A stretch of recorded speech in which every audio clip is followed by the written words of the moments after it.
c'est extraordinaire. Je n'ai jamais vu ça. Je n'ai jamais vu ça de ma vie. Oh là là, quel écrin! Oh mes amis!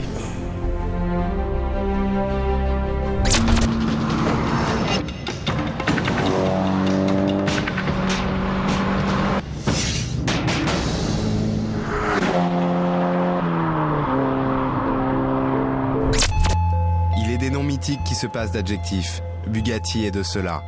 C'est peut-être ça la marque des grands. Être capable de susciter l'émotion à la simple évocation d'un mélange de chiffres et de lettres. Type 35, Type 50, Atlantique, Royal, Galibier, EB110 GT ou évidemment Veyron.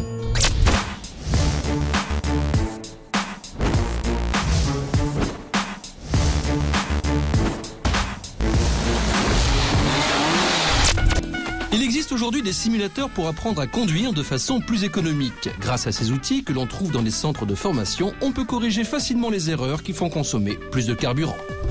Vitesse, alcool, manque de vigilance.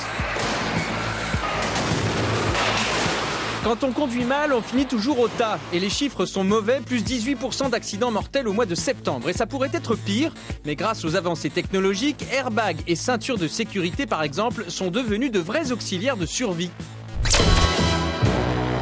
Là, on a juste tout simplement la DB5 de James Bond, la vraie. Et regardez, alors je sais pas si c'est une de ses victimes ou tout simplement son propriétaire fatigué. La médaille d'argent de la loose dans le sport va être remportée par notre pilote à la voiture verte qui se réjouit d'avoir remporté sa course et salue ses supporters dans la dernière ligne droite. Sauf qu'il aurait mieux fait de garder les deux mains sur le volant. Numéro 21, vous êtes un loser.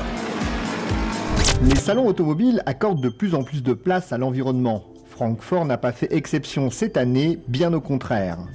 Tous les constructeurs souhaitent ainsi avoir la main verte et en particulier Renault qui n'a pas lésiné sur les concepts électriques. La marque présentait ainsi 4 prototypes et ils ont tous un avenir commercial. La vie à deux sur le Dark Dog Moto Tour, c'est possible. Sylvie et Gérard Lachambre forment un couple inséparable. Seule solution pour vivre la grande aventure du rallye routier ensemble, le sidecar. L'engin est puissant, exigeant et ne pardonne aucune erreur. Gérard est aux commandes, Sylvie dans le rôle du singe poids-plume sur la balance. Pour un jeu d'équilibriste extrême à quelques centimètres du bitume. Au début des années 60, Shelby avait fait l'acquisition d'une petite voiture de sport britannique, l'AC Bristol. Il remplaça le moteur 6 cylindres par un moteur Ford High Power 289 et elle écrasa ses adversaires dans toutes les compétitions auxquelles elle participa. Il la nomma la Cobra.